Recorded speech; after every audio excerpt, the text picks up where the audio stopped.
하나님의 평강과 축복이 오늘도 우리 사랑하는 성도 여러분과 함께 하시기를 주님의 이름으로 축원합니다. 오늘 창세기 39장 1절부터 23절까지 말씀으로 형통한 자가 되어라, 형통한 자가 되어라, 이런 제목으로 말씀의 은혜를 나누고자 합니다. 요셉은 하나님이 주신 꿈 때문에 형들에게 미움을 받았습니다.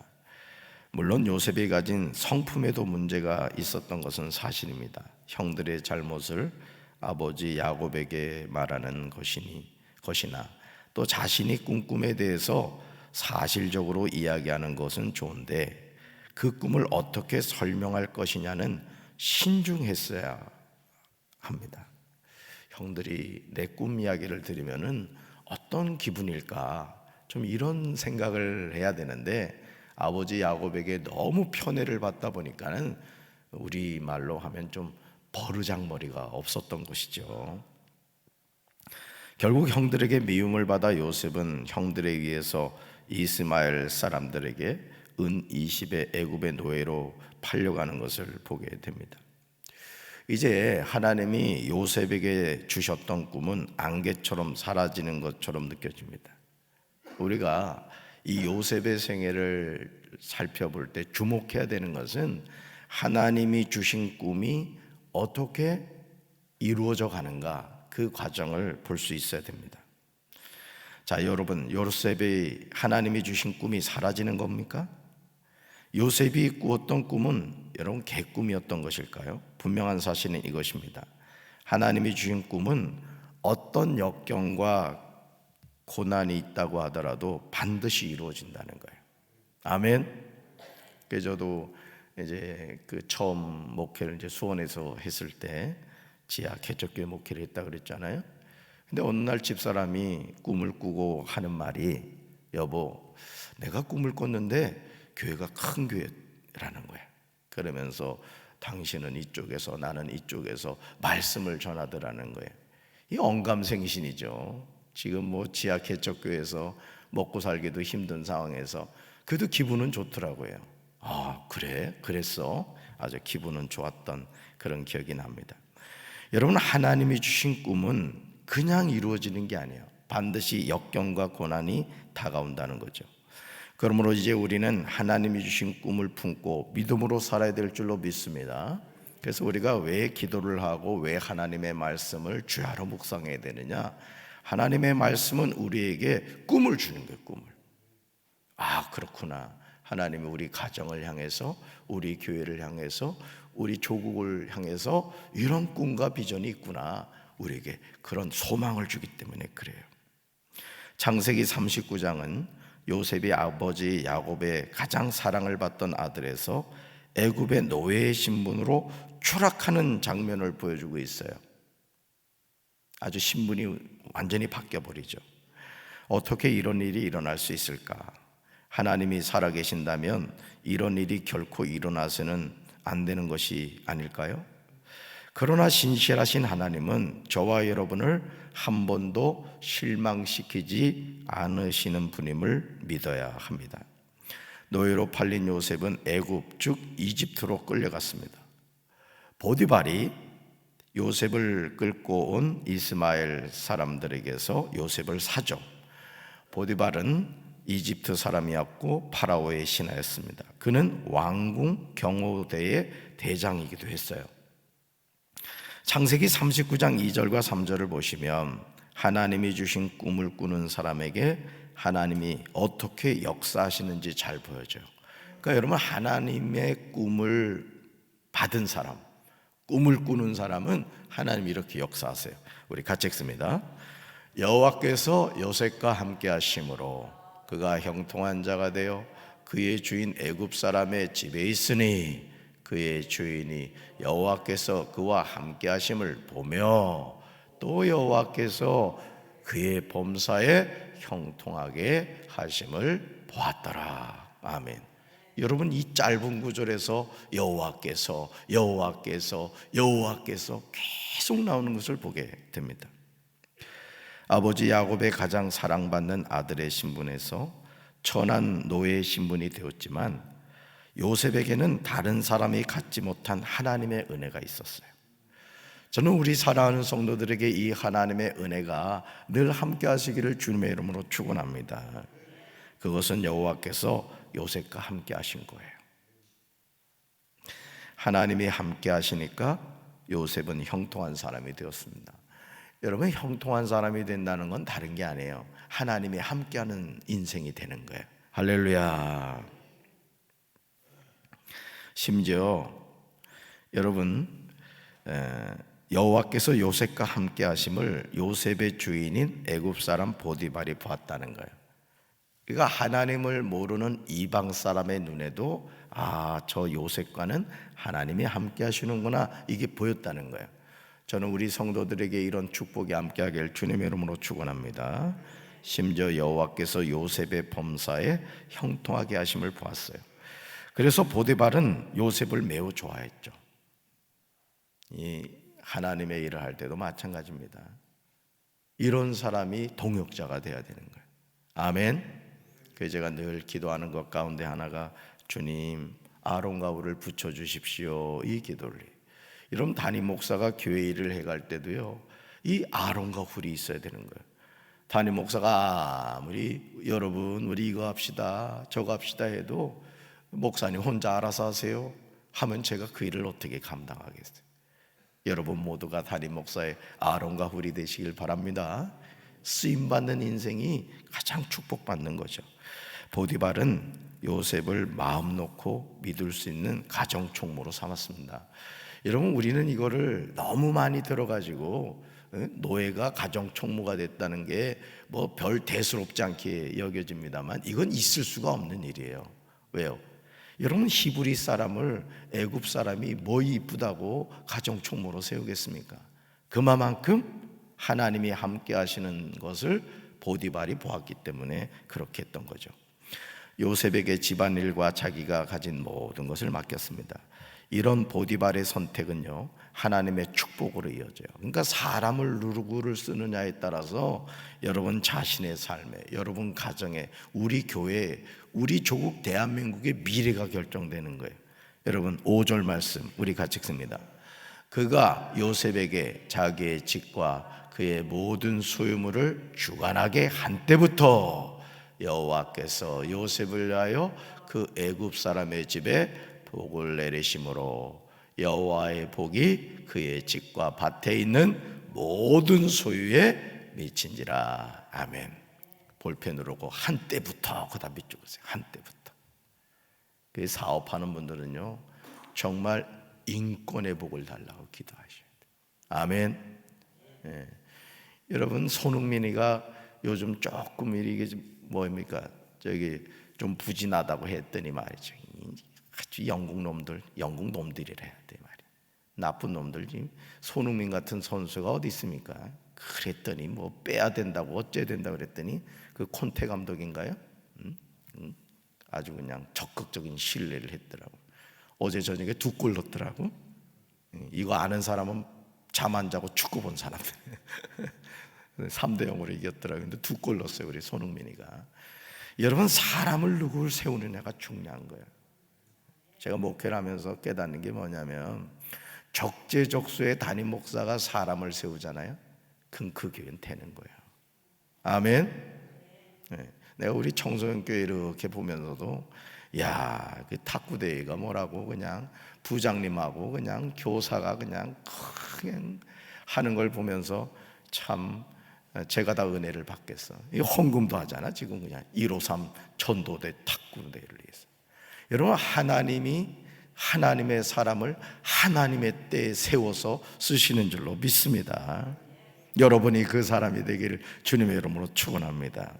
하나님이 애굽 사람 보디발의 집과 밭에 있는 모든 소유에 복을 내리신 시점은 보디발이 요셉에게 자기의 집과 모든 소유물을 주관하게 한 바로 그때부터였다는 거예요. 그러니까 복덩어리가 굴러온 거예요. 여러분이 우리 교회 복덩어리가 되시기 바랍니다. 여러분 가문의 복덩어리가 되시기를 바라요. 하나님이 복 주시는 사람과 함께하면 복을 받습니다. 담임 목사 복덩어리가 굴러왔죠? 오는 목사님들마다 교회가 어떻게 이렇게 깨끗해졌냐는 거야. 그래서 내가 속으로 그러지, 그러느라고 고생 많이 하고 있다고. 그러니까 여러분, 이 만남의 복이 참 중요한 거예요. 할렐루야. 하나님이 애굽 사람 보디발에게 복을 내리신 이유는 여호와께서 누구를 위하여? 요셉을 위하여.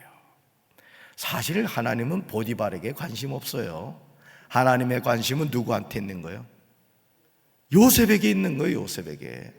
그러니까 보디발이 요셉을 가정총무로 세우니까 하나님이 요셉 때문에 보디발의 집에 뭘 준 거예요? 복을 준 거예요. 여러분에게도 이런 은혜가 있게 되길 주님의 이름으로 축원합니다. 사위가 들어오고 며느리가 들어올 때 복덩어리가 들어와야 돼. 복덩어리가. 여러분 때문에 가정이 복을 받고, 여러분 때문에 직장이 복을 받고, 여러분 때문에 교회가 복을 받게 되길 주님의 이름으로 축원합니다. 복 있는 사람이 복을 몰고 오는 거예요. 애굽 사람 보디발에게 노예로 팔려온 요셉은 복덩어리였던 거죠. 보디발이 요셉을 얼마나 신뢰했는가, 이 6절에 나와요. 6절 같이 읽습니다. 주인이 그의 소유를 다 요셉의 손에 위탁하고 자기가 먹는 음식 외에는 간섭하지 아니하였더라. 요셉은 용모가 빼어나고 아름다웠더라. 아멘. 보디발은 자신의 모든 소유를 요셉에게 맡깁니다. 그러니까 여러분, 저도 이렇게 교회를 담임하는 담임자로서 우리 네 분의 전도사님과 같이 동역을 합니다마는, 제가 어제도 어느 분한테 그런 얘기를 했습니다마는, 담임 목사가 해야 할 일이 뭐냐면은 우리 전도사님들이 자기 부서에서 소신껏 일하도록 해주는 거예요. 뭐 필요한 거 있다 그러면 그래, 그렇게 해라. 또 우리 장로님들이 부서 일을 맡아서 할 때 담임 목사가 해야 할 일이 뭐냐, 물론 담임 목사는요 이렇게 또 하나님이 주시는 안목이 있어요. 그래서 장로님들이 어떤 일을 할 때 장로님 요건 요렇게 하시는 게 좋겠습니다, 저렇게 하시는 게 좋겠습니다, 이런 코칭은 하지만 장로님이 자기 부서에 대해서, 또 부장님들이 자기 부서에 대해서 소신껏 할 수 있도록 해야 돼요. 그럼 교회는 부흥하는 거예요. 할렐루야. 저는 우리 교회가 그런 교회가 될 줄로 믿습니다. 할렐루야. 자, 보세요. 그러나 여러분, 이제 요셉의 신분은 노예였지만 애굽 사람 보디발의 집에서 가정총무로 평안한 삶을 살게 되었어요. 뭐 노예가 가정총무가 됐으니 엄청나게 진급을 한 거죠. 그러나 7절부터 나오는 내용을 보시면 문제가 생기기 시작해요. 시간이 흐르자 주인의 아내가 요셉에게 점점 눈길을 주기 시작했어요. 어느 날 주인의 아내가 요셉에게 같이 자자고 꽹 거예요. 요셉은 신분이 뭐예요? 노예입니다. 노예. 그러므로 보디발의 아내가 요청하는 것에 대해서 거절하기가 쉽지 않은 위치에 있는 상황이에요. 아무리 가정 총무가 되었다고 하지만은 요셉의 주인은 보디발이기 때문에 그래요. 그럼 주인이 시키는 대로 하는 거예요. 여러분, 노예는 인격이 없어요. 그냥 부품과 같은 거예요. 주인이 죽으라면 죽어야 되고 앉으라면 앉아야 되고, 이게 노예의 신분이란 말이죠. 그런데도 요셉은 8절과 9절에서 단호하게 거절합니다. 그렇다면 요셉이 보디발의 아내에게 자신의 목숨을 내놓고 솔직하게 이야기한 이유가 무엇일까? 9절에 그 내용이 나옵니다.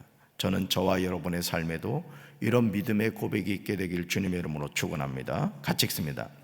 이 집에는 나보다 큰 이가 없으며 주인이 아무것도 내게 금하지 아니하였어도 금한 것은 당신뿐이니 당신은 그의 아내임이라.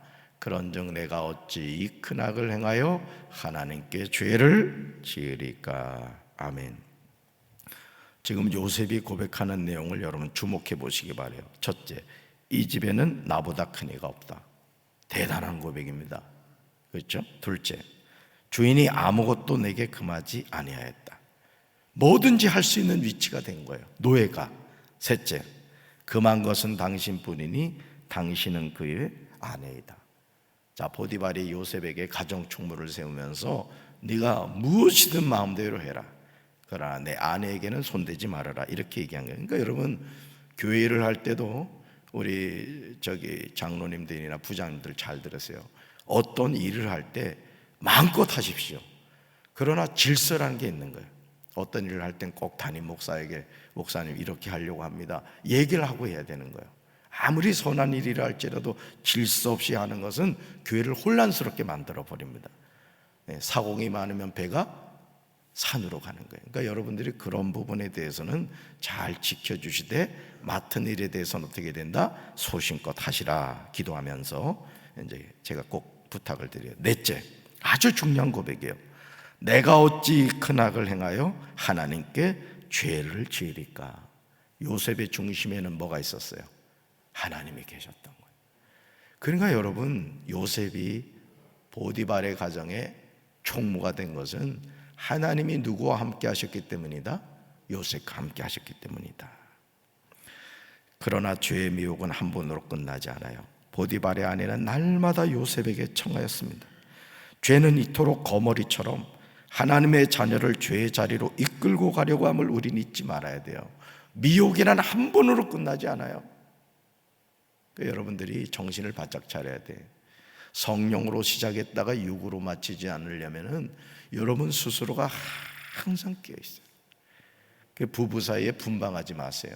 뭐 남편이 코 곤다고 해가지고 각방 쓰는 사람들이 있다는 첩보를 내가 입수했는데, 아니 부부가 잠을 같이 자야지, 나는 맨날 손잡고 자는데. 기분 나빠하는 분들이. 저희 친구 목사가 세상에 말이에요, 결혼하고 나서 뭐 얼마 안 돼서부터 각방 썼다는 거예요. 그러면 하는 말이 너무 편하다는 거야. 난 그 말 듣고 깜짝 놀랐어요.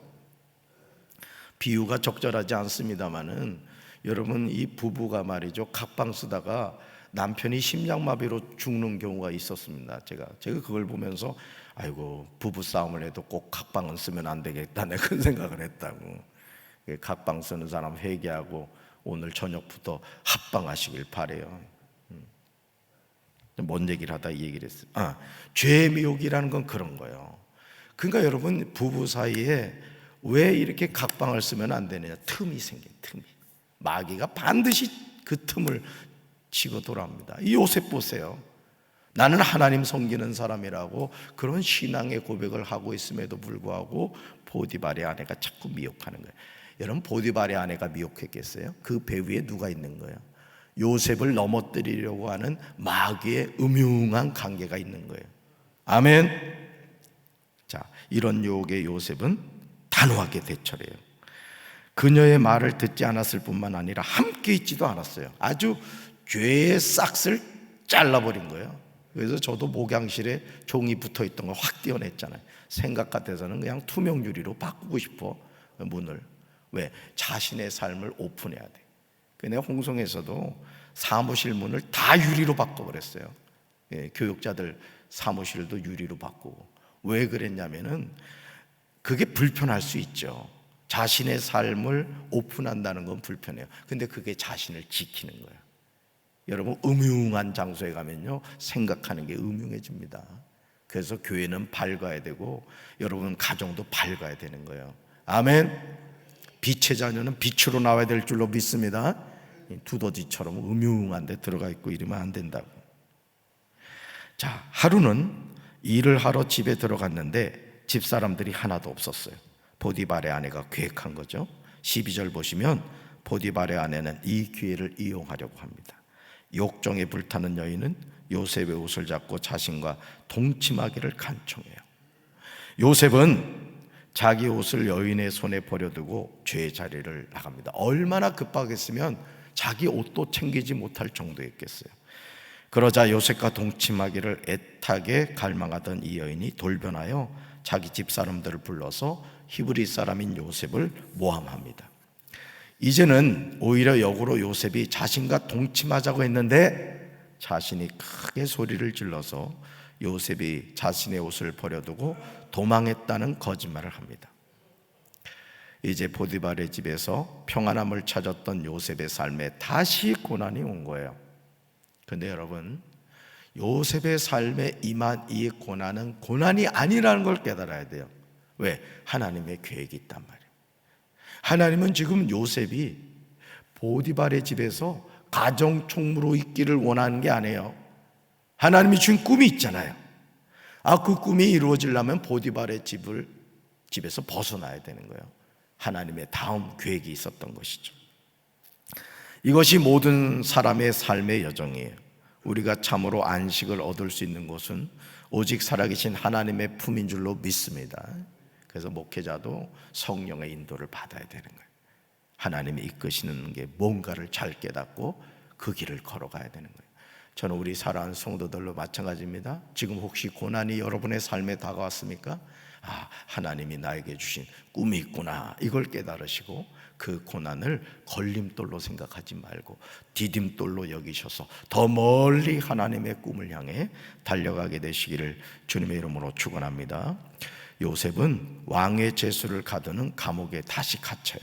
그러나 21절과 23절을 보시면 여호와께서 요셉과 함께 하세요. 이런 삶을 살아야 돼요. 할렐루야. 어디를 가든지 하나님이 함께 하시는 인생은 형통한 인생이 되는 거죠. 간수장은 요셉의 손에 맡긴 것을 무엇이든지 살펴보지 않습니다. 왜냐하면 여호와께서 요셉과 함께 하시고 범사에 형통하게 하셨기 때문이에요. 하나님이 함께 하시는 사람에게 이런 은혜가 있는 줄로 믿습니다. 여러분 때문에 가정이 복을 받고, 여러분 때문에 여러분의 직장과 사업장이 복을 받고, 여러분 때문에 우리 교회가 복을 받고, 여러분 때문에 여러분이 사는 지역, 우리 조국 대한민국이 복을 받게 되길 주님의 이름으로 축원합니다. 사랑하는 성도 여러분, 여러분의 삶에 이런 하나님의 놀라운 은혜와 축복이 항상 함께 하시기를 주님의 이름으로 축원합니다. 하나님이 함께 하시는 인생은, 따라합시다. 하나님이 함께 하시는 인생은 형통한 삶을 살게 됩니다. 고난이 변하여 축복이 됩니다. 아멘.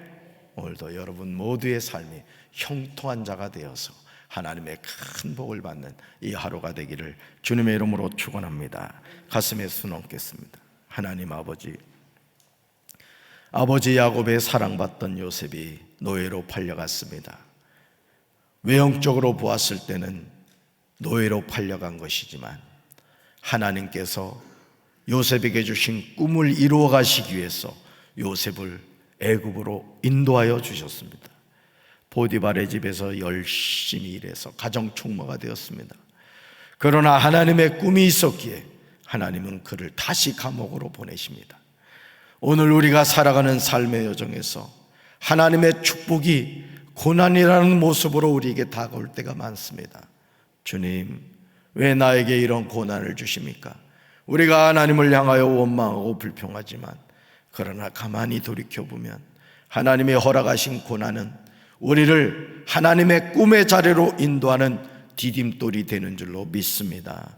고난만을 바라보지 않게 도와주시고 그 고난을 통하여 일하시는 하나님의 아름다운 섭리를 깨닫는 저희들 되게 도와 주시옵소서. 우리 사랑하는 성도들이 복덩어리가 되길 원합니다. 가는 곳마다 복의 사람이 되어서 주변 사람들에게 하나님이 주신 축복을 나누어 줄 수 있는 하나님, 우리 사랑하는 성도들 되게 도와 주시옵소서. 예수님 이름으로 간절히 축복하며 기도합니다. 아멘.